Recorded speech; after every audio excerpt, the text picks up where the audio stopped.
अस्सलाम वालेकुम नाज़रीन, आप देख रहे हैं प्रोग्राम 7 से 8। मैं हूं किरण नाज। दुनिया अपनी 100 साल हिस्ट्री के बदतरीन दौर से गुजर रही है। कोरोना वबा ने कायनात के चप्पे चप्पे का घेराव कर लिया है। आखिरी 365 रोज से लोग मरते रहे, मईशतें तबाह हो रही हैं, सरहदें बंद हो रही हैं, हर इंसान अपने ही घरों का कैदी बन रहा है। लेकिन तरक्की याफ्ता माशरे, सेंसिबल कौमें इस बदतरीन सूरत हाल से निकलने की हर मुमकिन कोशिश कर रहे हैं। आज बरतानिया में दुनिया की पहली कोरोना वैक्सीन 90 साला खातून को लगा दी गई है। दुनिया कहां से कहां निकल गई, लेकिन जिस मुल्क ने मुस्लिम उम्मा की क़यादत करनी है, जिसने सारे जहां में हक का परचम बुलंद करना है, वहां के लीडर आज ये कहते फिर रहे हैं कि कोरोना छोड़ो, पहले हमें इक़्तिदार में आने का मौका तलाश करने दो। इस वक्त भी पाकिस्तान डेमोक्रेटिक मूवमेंट का इंतहाई अहम इजलास हो रहा है, जिसमें फैसले होने हैं कि अब आगे करना क्या है। हुकूमत का इलाज करने के लिए जलसे भी कर लिए, धमकियां भी लगा दी, इदारों को बदनाम करने की भरपूर कोशिश भी कर ली, गैर मुल्की एजेंडों पर भी काम कर लिया, दुश्मनों को खुश करने के नारे भी लगा दिए, अभिनंदन की वापसी पर टांगे कांपने वाला शोशा भी छोड़ दिया, वजीर आजम के इस्तीफे के लिए डेडलाइन भी दे दी, लॉन्ग मार्च के जरिए इस्लामाबाद की तरफ बढ़ने का अगला इरादा भी बता दिया। पहले आज की मीटिंग को आर या पार, फिर लाहौर जलसे को आर या पार कह दिया, लेकिन खोदा पहाड़ निकला चूहा। इस आर या पार में सिर्फ ये हुआ कि वो तजवीज़ जो पीडीएम के सदर मौलाना फजल रहमान ने आगाज में दी थी कि पहले इस्तीफे जमा करवाए जाएं, आज भी अब तक तजवीज़ ही रही। यानी पीडीएम की कश्ती अब तक न आर लग रही है न पार लग रही है, बीच में ही कहीं हिचकोले खाती दिखाई दे रही है। तरक्की वही ममालिक और माशरे करते हैं जहाँ ज़ाती मफादात से अफजल कौमी मफादात हो। प्रोग्राम का आगाज करते हैं। इदारों की सियासत में दखल अंदाजी हराम, लेकिन हुकूमत गिराने के लिए बातचीत हलाल। ऑपोजिशन जमातें निराली मंतिक पेश कर रही हैं।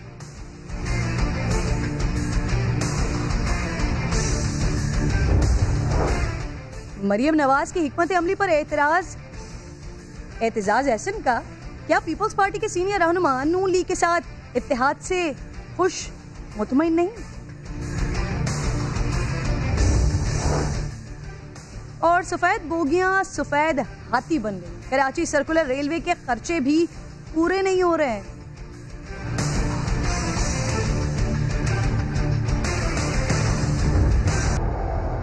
मैं इदारों को कहती हूँ कि इमरान खान के पीछे से हट जाओ। जब तुम इसके पीछे से हट जाओगे तो मैं आपको यकीन दिलाती हूँ कि इमरान खान की जाली हुकूमत 24 घंटे की मारने। नवाज शरीफ को ये डराते थे तो उसको कहते थे ये कर दो वरना पनामा में हम कुछ कर देंगे। और फिर जब पनामा आ गया तो कहा चुप करके इस्तीफा देके घर चले जाओ वरना ये हो जाएगा और वो हो जाएगा। जमहूरियत के नाम पर मुल्क में फसाइयत मुसल्लत है। कहते हो मैं और इदारे एक पेज के ऊपर हैं।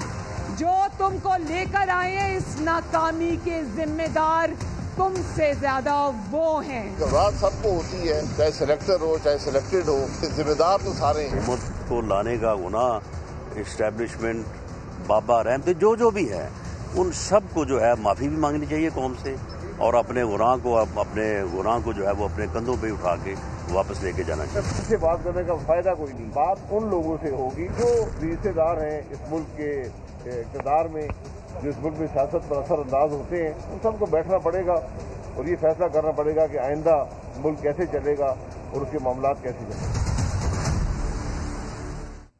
प्रोग्राम में आपको खुशामदीद कहती हूँ नाज़रीन। 11 जमातों के इत्तेहाद के इजलास से अहम खबरें सामने आ रही हैं। नवाज शरीफ ने इस्तीफा फजल रहमान को जमा करवाने की तजवीज़ दे दी है। कहा जा रहा है कि इस तजवीज़ से तमाम जमातों ने इत्तेफाक किया है, लेकिन ये इस्तीफे एक साथ नहीं दिए जाएंगे। पीपल्स पार्टी ने फैसला किया है कि अपोजिशन ने इस्तीफे दिए तो पीपल्स पार्टी सिंध हुकूमत नहीं छोड़ेगी। ज़रा ऐसा भी बता रहे हैं कि अपोजिशन अरकान सबसे पहले कौमी असम्बली, फिर पंजाब, फिर KPK और आखिर में बलूचिस्तान असम्बली से इस्तीफे देंगे। अगर नाज़रीन तमाम असम्बलियों से इस्तीफे मंजूर हो गए तो फिर सिंध असम्बली कुर्बान की जाएगी। लेकिन मज़े की बात यह है कि जब तक सिंध असम्बली तहलील नहीं होती, नए इंतखाबात की ज़रूरत नहीं होगी। और कमाल यह है कि असम्बली तहलील करने के लिए भी गवर्नर की दरख्वास्त देना होगी, और यकीनन वो सेनेट इलेक्शन तक ऐसा कुछ नहीं करेंगे। यानी होना कुछ नहीं है, बस हिस्ट्री खुद को दोहरा रही है।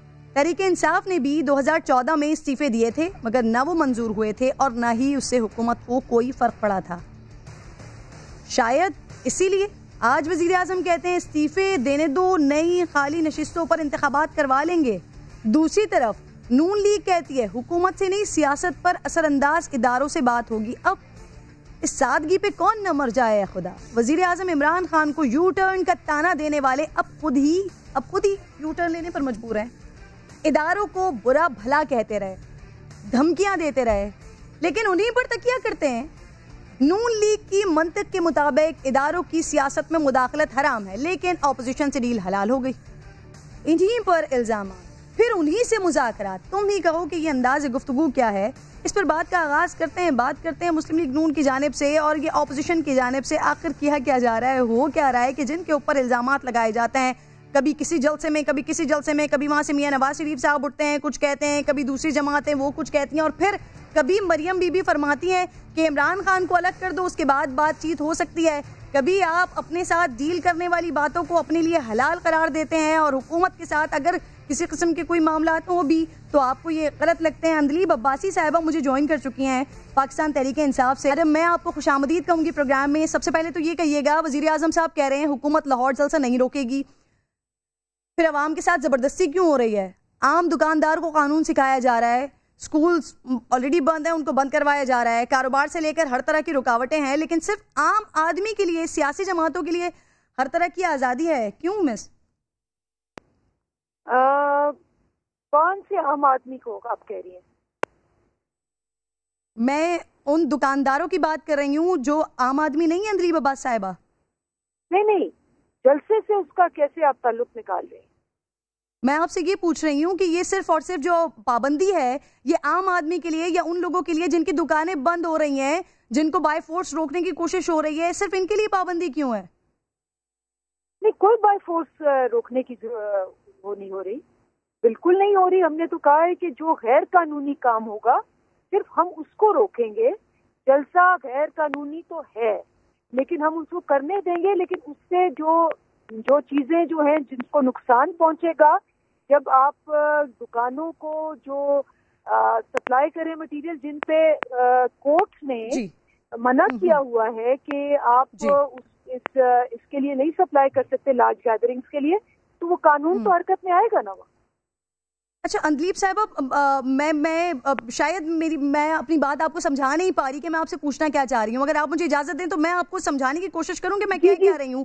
मैं ये कह रही हूँ कि वजीर आजम साहब खुद कहते हैं, पूरी कैबिनेट कहती है कि जी रोकेंगे नहीं, जलसा होने देंगे, जलसा भी हो रहा है, लेकिन जो दुकानदार हैं, जो कारोबार कर रहे हैं, उनको आपने खुद भी अभी कहा कि गैर कानूनी तौर पर नहीं करने देंगे, काम चीजें नहीं प्रोवाइड करने देंगे, तो वो भी तो आम आदमी है ना। सिर्फ और सिर्फ की तमाम पाबंदियां उनके लिए क्यों है?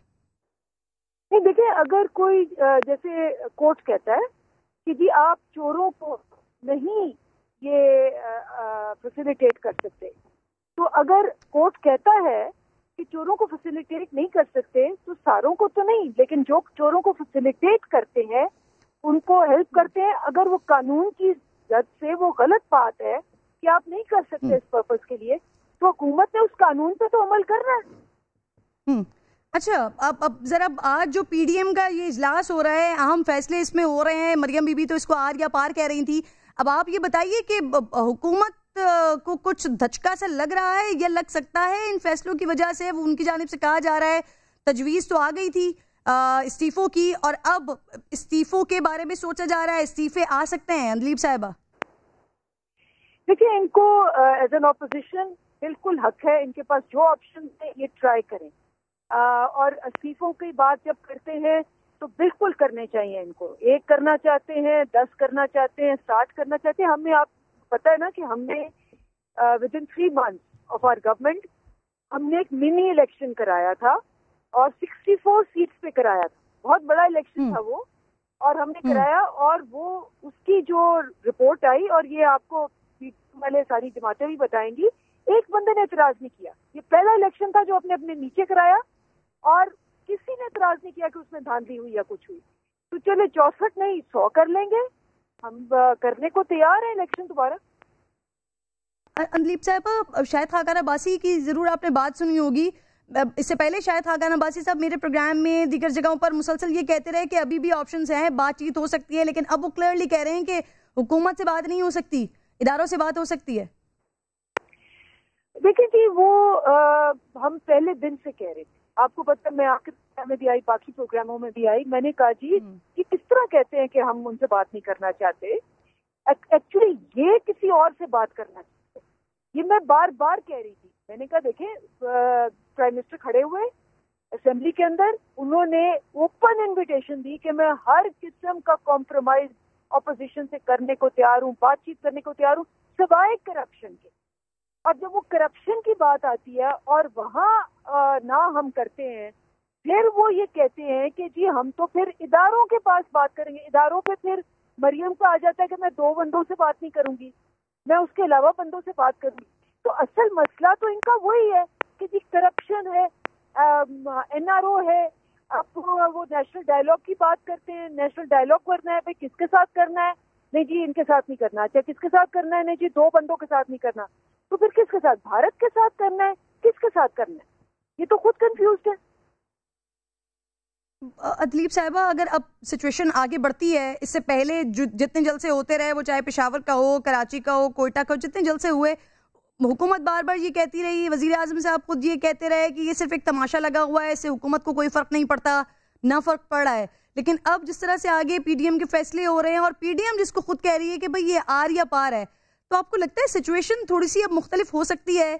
अगर इस्तीफों के बाद आगे ये लॉन्ग मार्च वाले फैसले हो गए, इस्लामाबाद की तरफ मार्च करने निकल गए, लोगों को निकाल लिया, आपको लगता है कि सिचुएशन गड़बड़ हो सकती है थोड़ी सी? इसको कंट्रोल करने के लिए अब तो हुकूमत को कुछ करना ही पड़ेगा, या अभी भी सिर्फ और सिर्फ ये जुमलेबाजियां ही होंगी? नहीं, मेरा ख्याल है हमने तो ये वक्त गुजार लिए ना। हमें पता है लास्ट विंटर आपने देखा, सर्दियों में लॉन्ग मार्च हुआ, हमने बिल्कुल आने दिया। वो आके वहाँ कितने दिन बैठे रहे? 13 दिन। हमने बिल्कुल बैठने दिया, बल्कि हमने फैसिलिटेट किया उनके जो लोग वहाँ भूख से, हमने खाने भी पहुँचाए। तो हम तो बिल्कुल इस चीज से बिल्कुल बॉदर्ड नहीं। ऑपोजिशन है, जलसे करें। आपको पता है 70-72 साल की में बहुत जलसे होते हैं, बहुत धरने भी होते हैं, लेकिन हुकूमतें तो नहीं जाती उससे। लेकिन हाँ, बहरहाल हक है उनका, उनको चाहिए कि इस दफा जरा और करेज करें। और 11 जमातें हैं, हमने तो आपको पता है मीनारे पाकिस्तान 3-4 दफा भरा था एक जमात ने, अब 11 है। अब इनको चाहिए 11 टाइम्स मीनारे पाकिस्तान भी भरे, वहाँ आके भी बैठे। हमने 126 दिन बैठे थे, ये 150 दिन आके बैठे, बिल्कुल आके बैठे।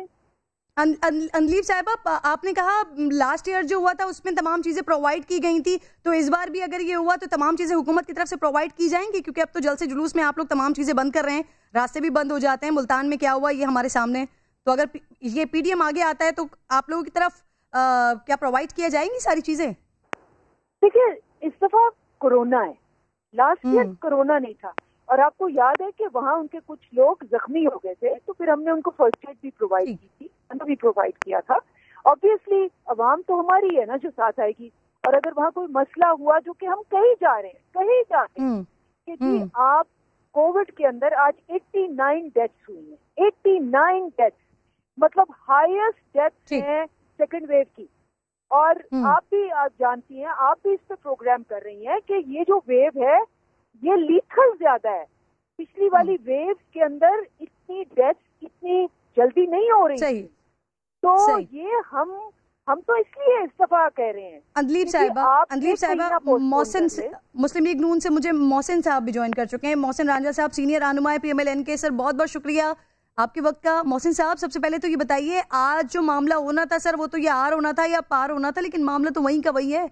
अभी भी इस्तीफे देने की तजवीज है, कोई हतमी फैसला नहीं हो सका। मोहसिन साहब देखिए जी, मैं कल भी ये बात कर रहा था और कई एंकर्स के साथ कि ये अभी एक तजवीज है, हमारी पार्टी का एक मौक़िफ़ है।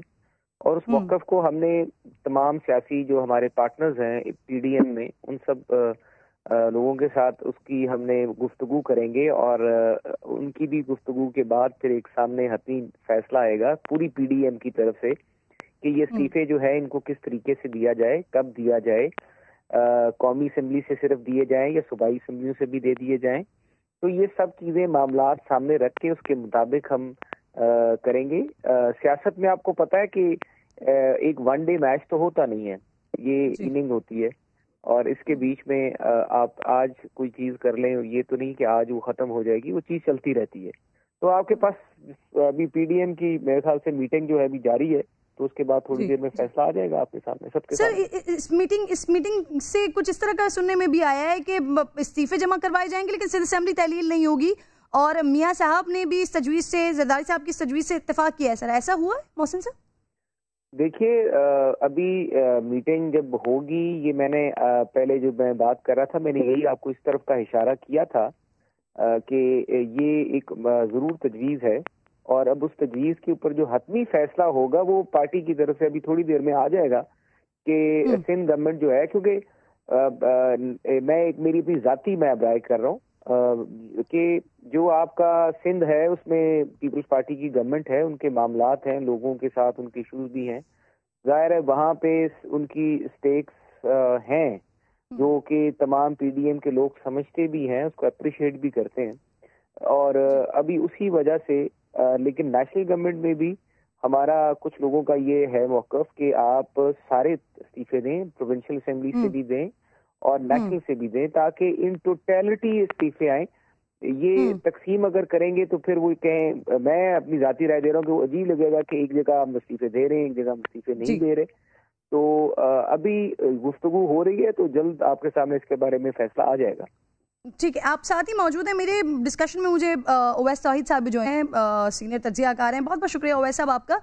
सर, ये पीडीएम का मामला आपको कहाँ जाता हुआ दिखाई दे रहा है? और ये इस्तीफों वाला मामला, पहले मौलाना फजलुर रहमान साहब की तरफ से एपीसी में तजवीज़ थी कि पहले इस्तीफे जमा करवाए जाएं, अब नवाज शरीफ साहब की तरफ से ये तजवीज़ आई है। लगता है आपको तमाम ये 11 जमातें मिलकर नवाज शरीफ की इस आवाज़ पर लब्बैक कहेंगी, और इसके बाद कोई हुकूमत को फ़र्क पड़ेगा? क्योंकि आपको याद होगा 2014 में पाकिस्तान तहरीक इंसाफ की जानिब से भी इस्तीफे जमा करवाए गए थे, लेकिन हुकूमत को कोई फर्क नहीं पड़ा था। देखिए, एक जो पीडीएम है या अपोजिशन का जो अलायंस है, उसने एक जमूद तो तोड़ा है सियासत के अंदर, एक अपना इम्पैक्ट सियासी जो है वो कायम कर रहे हैं, मीडिया की भी जीनत बन रहे हैं, सुर्खियों में भी आ रहे हैं।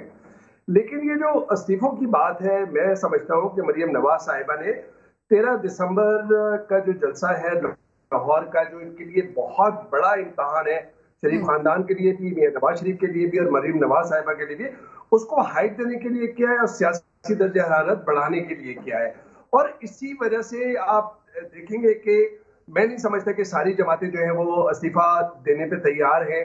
जो मेरी मालूमात है किरण, वो ये है कि पीडीएम के जो पहले इजलास हुए थे उसमें ये बात तय हुई थी कि अगर इस्तीफों की जब बात होगी, तो अगर ये तय होता है पीडीएम के प्लेटफॉर्म पे, तो फिर हर जमात अपनी सीईसी या सेंट्रल एग्जीक्यूटिव कमेटी में लेके जाएगी मामला और वहां पे इस्तीफे देगी। अब ये कैसे मुमकिन है? मैं नहीं समझता कि सरदार अख्तर मेंगल साहब की पीएनपी इस्तीफों पे तैयार है। मैं नहीं समझता कि पाकिस्तान पीपल्स पार्टी तैयार है। मैं अभी कराची से आया हूँ, मेरी प्रोविंशियल लीडरशिप में जो बातचीत हुई है, मुझे तो लगे सिंध की जो हुकूमत है वो कुर्बान कर देंगे शरीफ खानदान की सियासत के लिए। मैं नहीं समझता। हाँ, ये जरूर है कि जरदारी साहब नवाज शरीफ साहब के दरमियान जो गुज़िश्ता हफ्ते 4 अहम राब्ते हुए हैं, उसके अंदर ये बात तो तय है कि सियासी दर्जे हरारत ऊपर रखना है और ये आगे की तरफ सियासत लेके जा रहे हैं। जाहिर बात है, ये हो सकता है कि जो माजी में हम और आप कराची में सुनते रहे हैं कि जी जब एमक्यूएम की हड़तालें होती थी कि जी अल्ताफ हुसैन जो है उनके पास इस्तीफे जमा करा दिए हैं, तो ये हो सकता है कि मौलाना फजलुर रहमान साहब के पास इस्तीफे एक सिंबॉलिक वे में कह दें, ये बयान दे दे। लेकिन मैं नहीं समझता, नून लीग और मौलाना फजलुर रहमान साहब की पार्टी तो उनके तो काफी उनके स्टेक्स नहीं है, वो पॉइंट ऑफ नो रिटर्न पे है। लेकिन मैं नहीं समझता कि सरदार अख्तर मेंगल या पाकिस्तान पीपल्स पार्टी बिलखुसूस वो ये चाहेगी कि जी वो इस्तीफे दे दें और कुर्बान कर दें। हाँ, ये जरूर हो सकता है कि वो ये देखना चाह रहे हैं कि मार्च के सेनेट इलेक्शन से पहले, जिसके अंदर तहरीक इंसाफ की हुकूमत बज़ाहिर बालादस्ती इख्तियार कर लेगी, अक्सरियत हासिल कर लेगी, उसको रोकना चाहते हैं और एस्टैब्लिशमेंट और तहरीक इंसाफ की हुकूमत के दरमियान एक फासला खड़ा करना चाहते हैं, एक दीवार खड़ी करना चाहते हैं अपनी सियासी मुहिम से कि जी आप इनसे अलग हो, फिर हम आप इनसे निपटेंगे। तो मैं समझ रहा हूँ कि एक तीर में 2 शिकार करना चाह रहे हैं, या फिर यूं समझ लीजिए कि यूनानी जो देवमालय कहानी के अंदर देवताओं के पास ट्राइडेंट होता था, जैसे त्रिशूल कहते हैं, उस पे बैलेंस करने की कोशिश कर रहे हैं। और मैं नहीं समझता कि हुकूमत को बहुत बड़ा खतरा है। हुकूमत को अगर खतरा है तो अपनी परफॉर्मेंस से, डिलीवरी से है। और ऐसे इकदाम अगर वो करें जिस तरह मुल्तान में किया था, जो मीडिया के अंदर 4 दिन तक था, तो मैं इस तरह के इकदाम नहीं लेंगे तो फिर अपोजिशन को बहुत बड़ी कोई अच्छा, ये जो आपने वैसे बात, ये जो आपने बात की ना कि हुकूमत और इदारों के दरमियान, एस्टैब्लिशमेंट के दरमियान एक दीवार खड़ी करने की कोशिश कर रही है पीडीएम, मोहसिन साहब, सर हमारे यहाँ कहा जाता है कि वो लीडर ही क्या जो यू टर्न ना ले। सर मियाँ साहब ने भी साफ इतनी कर दिया, ये पहले इदारों को सियासत से दूर रखने का लेक्चर देते रहे, फिर धमकियां भी दी, और अब उन्हीं के साथ मुज़ाकरात की पेशकश की जा रही है। मोहसिन साहब देखिए, मैं आपके सवाल का पहला हिस्सा नहीं समझ सका, काइंडली उसको आप दोहरा देंगी?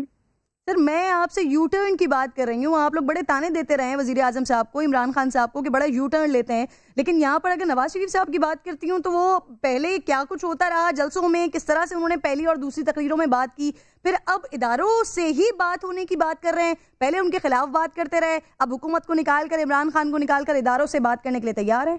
सर किसने बात की? सर शाहिद खाकान अब्बासी साहब ने ये बात की, मरियम नवाज साहिबा ने कुछ दिनों पहले अपने इंटरव्यू में ये बात की।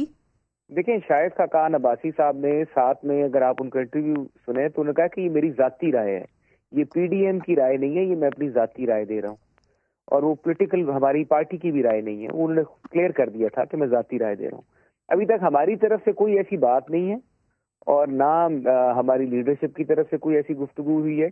देखिए, मैं अगर मेरी जाती राय आप पूछेंगे तो हम सारे चाहेंगे कि ये जो सारी एक सिलसिला चल रहा है, अगर इसमें हमारे मुल्क के हम समझते हैं हमारा फेडरेशन कमजोर होता है, या हम ये समझते हैं कि छोटे सूबों के लोगों में एहसास महरूमी बढ़ रहा है, हम ये समझते हैं उनको उनके हकूक नहीं मिल रहे, उससे हटके फिर पंजाब में जो महंगाई है, बाकी मसाइल हैं, उसका जो असर है वो अगर पड़ रहा है, और इस हमारी जो ये मूवमेंट है, कोरोना भी हमारे सामने है, और जो हालात इस वक्त मुल्की पैदा हुए, हर एक दाना सियासतदान पाकिस्तान को जो समझता है इस मुल्क की आवाम के साथ सारे मसाइल को, वो जरूर ये सोचेगा कि बातचीत जो है, बातचीत, हर लड़ाई जो है वो आखिरकार बातचीत के जरिए ही उसकी शर्त और ज़ाब्ता इखलाक तय होता है, और फिर उसमें सुलह सफाई होती है। चाहे दूसरी जंग अजीम थी, चाहे पहली जंग अजीम थी, इन सारी जो हैं, इनके बाद एक ट्रीटी हुए, माहिदे हुए मुल्कों के दरमियान, और फिर बैठ के दोबारा से वो रिफॉर्म होने का प्रोसेस स्टार्ट होता है। तो हम भी लोग यही समझते हैं कि अगर कॉन्स्टिट्यूशन की और आइन की पासदारी और ये चीजें जो हैं ये मान ली जाएं, और उसके बाद एक गुफ्तगू को शुरू करने के लिए अगर एक पहले पॉइंट पे सबका कंसेंसस क्रिएट हो जाए कि हम पाकिस्तान में आइन की पासदारी चाहते हैं, और जो आइनी रोल है हर एक शख्स का, हर फर्द का, हर अदारे का, जो ट्राइकोटमी ऑफ पावर का कॉन्सेप्ट है पाकिस्तान के आइन में दिया गया, जिसके ऊपर पूरे फेडरेशन का मॉडल खड़ा है और हमारी गवर्नेंस का मॉडल खड़ा है। मोहसिन साहब, तो ये कैसे हो सकता है कि हुकूमत को अलहदा कर दिया जाए और फिर कानून की बालादस्ती भी हो जाए, कानून की अमलदारी भी हो जाए, हुकूमत को अलग कर दिया जाए? ये कैसे पॉसिबल हो सकता है सर? ये चीजें मोहसिन साहब जी, देखिए, मैं एक आपको इसमें हुकूमत को अलहदा करने की बात हुकूमत ने खुद की है। हुकूमत तो ऑपोजिशन के साथ बैठ ही नहीं सकी।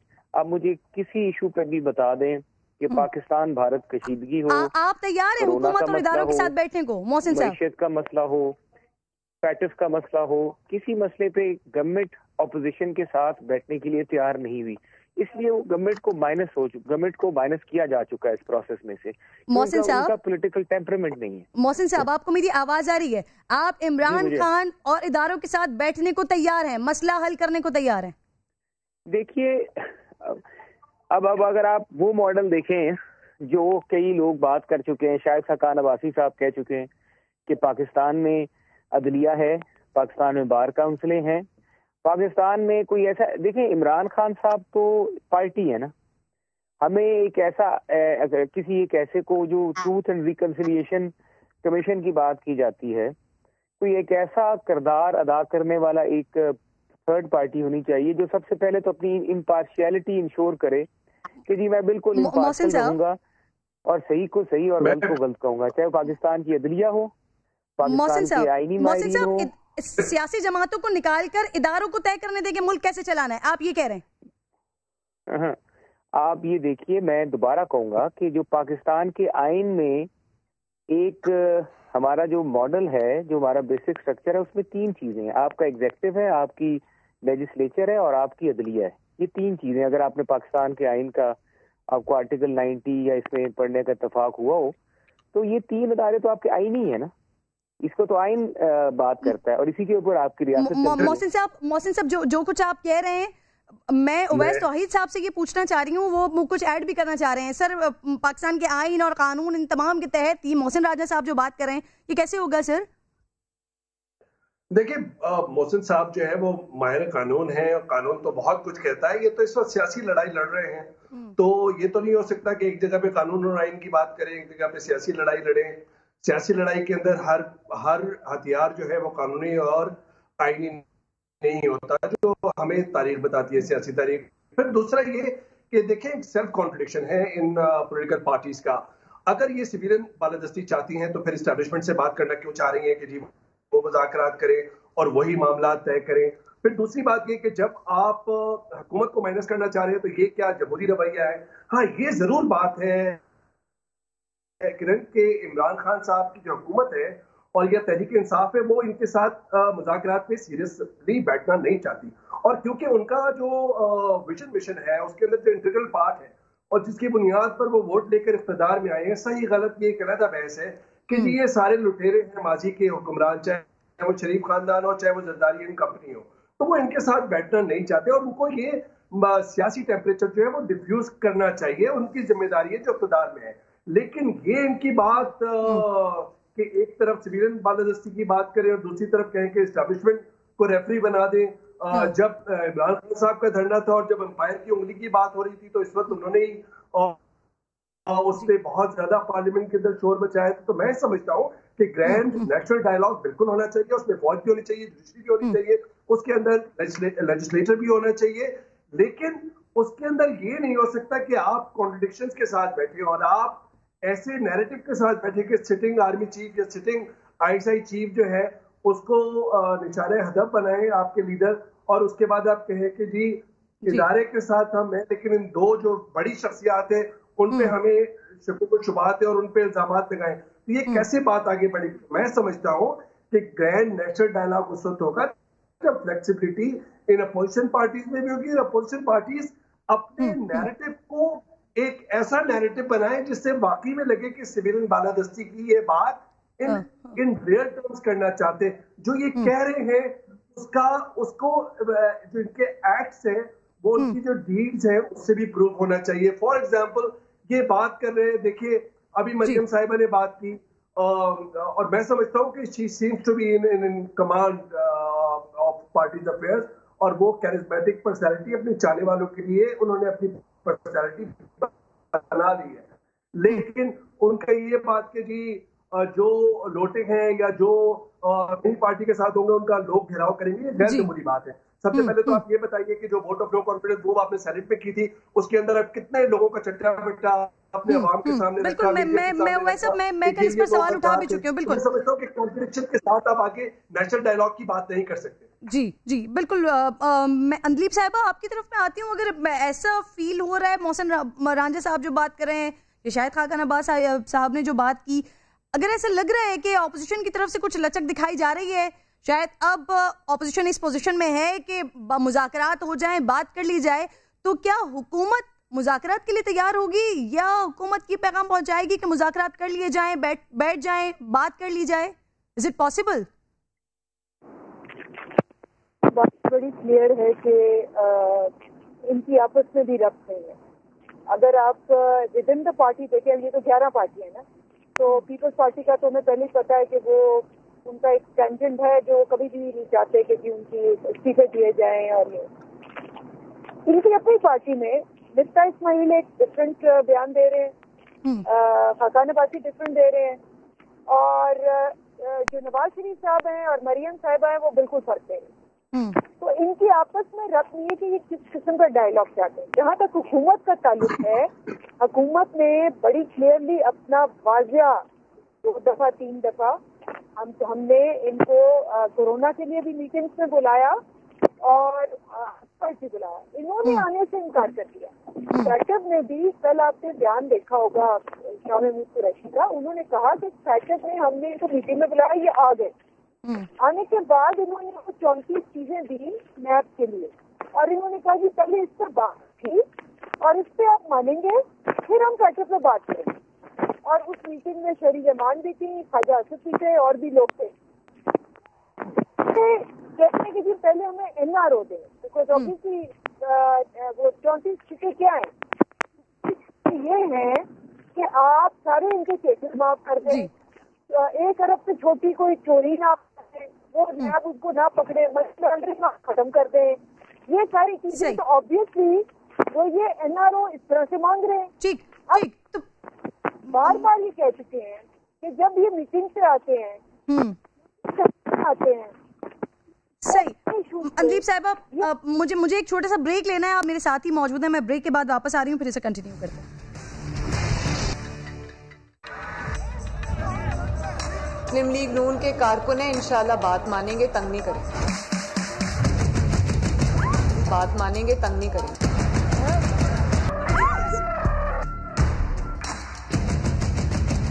मुस्लिम लीग नून के कारकुन है, इंशाल्लाह बात मानेंगे, तंग नहीं करेंगे, बात मानेंगे, तंग नहीं करेंगे। मुस्लिम लीग नून के कारकुन है, इंशाल्लाह बात मानेंगे, तंग नहीं करेंगे। ये जो भी कुछ मंजर आपने देखा है नाज़रीन, ये इंतहाई काबिल मजम्मत है। जैसे जैसे नून लीग की तहरीक में तेजी आ रही है, कारकुनान की बदतमीजी बढ़ती जा रही है। वोट की इज्जत मांगने वालों की रैली में खवातीन को इज्जत नहीं मिल रही है। मरियम औरंगजेब को गले लगाने वाला मामला, मरियम नवाज को हाथ लगाने वाला मामला, और यहाँ से लेकर मायजा हमीद के घेराव तक का ये मामला।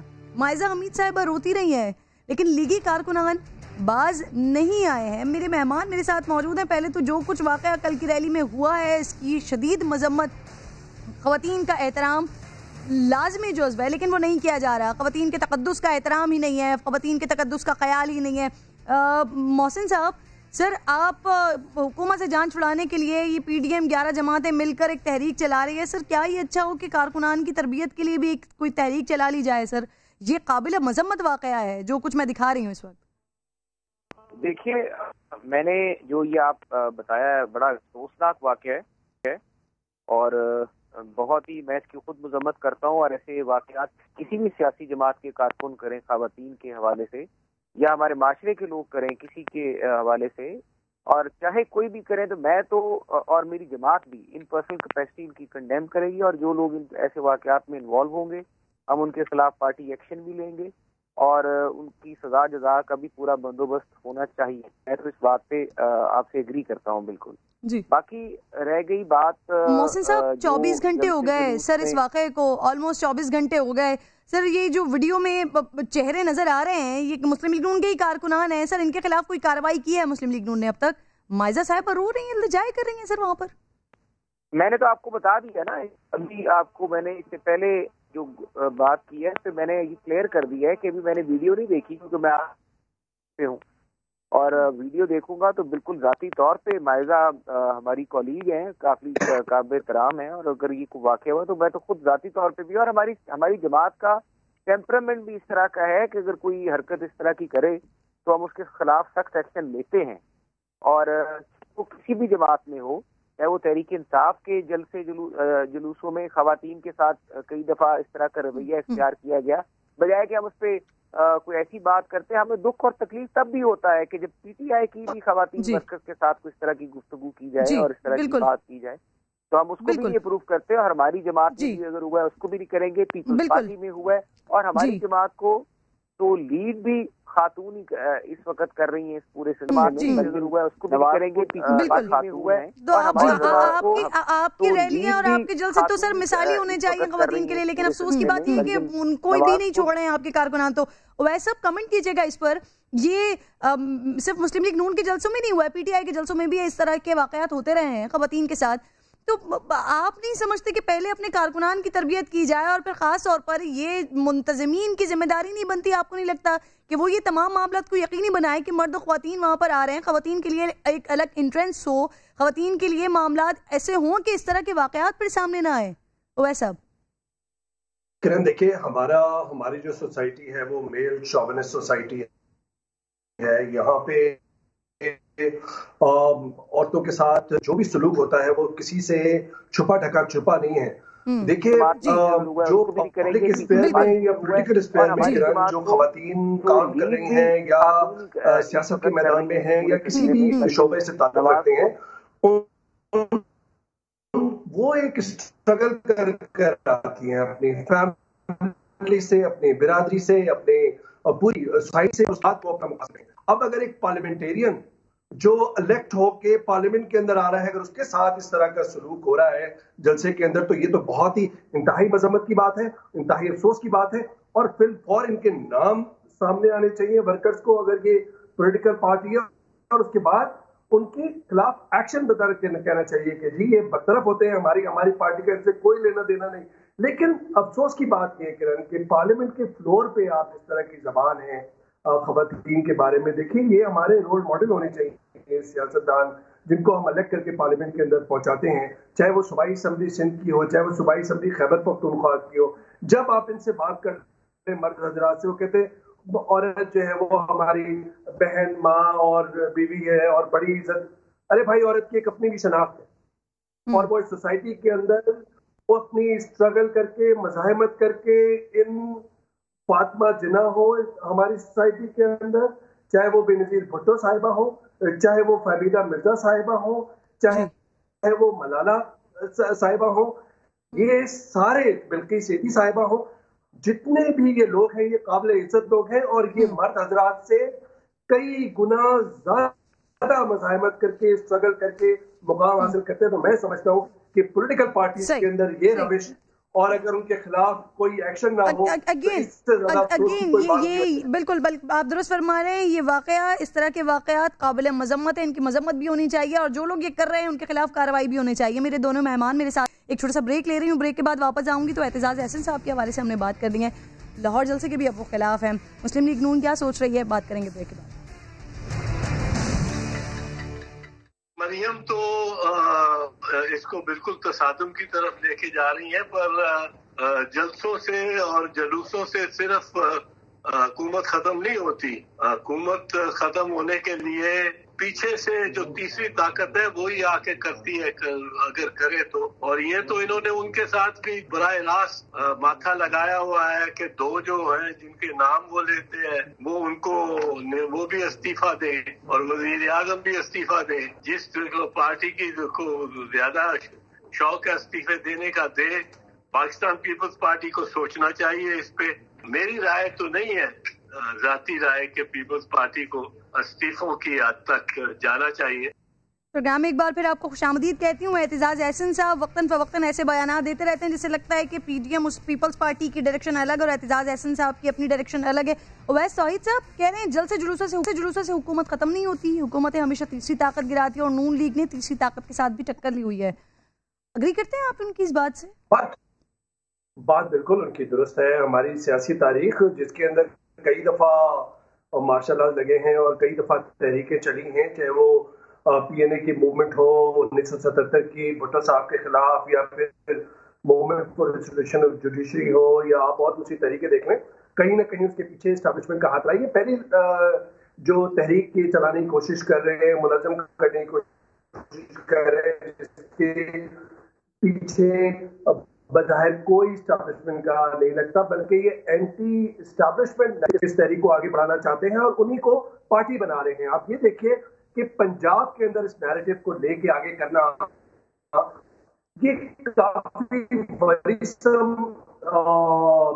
एस्पेक्ट है हमारी। और नून लीग वहाँ पे नुमाइंदा जमात रही है, कई दिहाइयों से वहाँ पे हुक्मरानी करती रही है और उसी सेंट्रल पंजाब या नॉर्दर्न पंजाब में वो नैरेटिव आगे लेके जाना चाह रहे हैं। तो 13 दिसंबर को जो ये जलसा होगा उसके अंदर जो हम सब ये कह रहे हैं कि ये इनके लिए इम्तहान होगा, और इसी वजह से ये हर कॉन्स्टिट्यूंसी में कोरोना के बावजूद मरियम खुद जा रही है, जलसियां कर रही हैं, हर रोज हर कॉन्स्टिट्यूंसी के अंदर जा रही है ताकि मीनार पाकिस्तान के ग्राउंड भर सके और वो अपनी पूरी फोर्स जो है वो एस्टैब्लिशमेंट को दिखा सके और पंजाब के अंदर उस नैरेटिव पे जो इन्होंने एंटी एस्टैब्लिशमेंट नैरेटिव दिया, तो ये खतरनाक रविश है, खतरनाक रुझान है और मैं समझता हूँ कि परेशान कुन रुझान है खुद हमारी एस्टैब्लिशमेंट के लिए।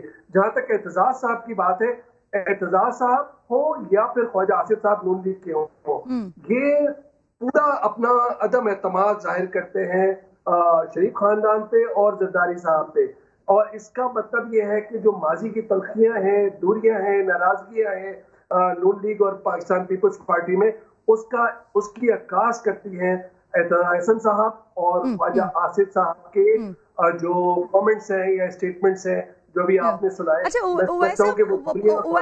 दिलचस्प बात ये कि ख्वाजा आसिफ साहब पर भी और एतजाज अहसन साहब पर भी, इन दोनों पर ये इल्जाम लगता है कि ये इनकी जाती राय नहीं बल्कि इनके जरिए कहलवाया जाता है। देखिए, पार्टी के अंदर तो सारी बातें प्रेशर ग्रुप होते हैं और फिर वो जब इस तरह के स्टेटमेंट्स पब्लिक स्फेयर में मीडिया के ऊपर देते हैं तो उसका असर होता है। मैं और आप इस पे बात कर रहे हैं, वर्कर सुन रहे होते हैं, लोग सुन रहे होते हैं, और किसी से ये ढकी छुपी बात तो नहीं है कि जरदारी साहब नवाज शरीफ को क्या कहते थे या नवाज शरीफ साहब बीबी मोहतरमा के लिए क्या अल्फाज इस्तेमाल करते थे या मेमो गेट में किसने काला कोट पहना था। ये कोई ढकी छुपी बात तो नहीं है। ये जरूर है कि इस वक्त वो समझते हैं कि एस्टैब्लिशमेंट और इस वक्त की हुकूमत जितनी पिछली बातें जब पीपल्स पार्टी के लोगों से ओवैसा या मुस्लिम लीग नून के लोगों से बात की गई तो वो कहते हैं कि जितनी पिछली बातें थी हम उन सारी बातों पर कायम है, लेकिन सिर्फ हुकूमत को गिराने के लिए हम एक हुए हैं, उसके बाद दोबारा से वही बातें शुरू हो जाएंगी। बहुत बहुत शुक्रिया ओवैस साहब, आप प्रोग्राम में मिले थे। प्रोग्राम का वक्त खत्म हो गया नाज़रीन, इंशाल्लाह मुलाकात होगी आपसे कल। अपना फीडबैक जरूर दीजिएगा, अपना और अपने मुल्क का ख्याल रखिए। अल्लाह।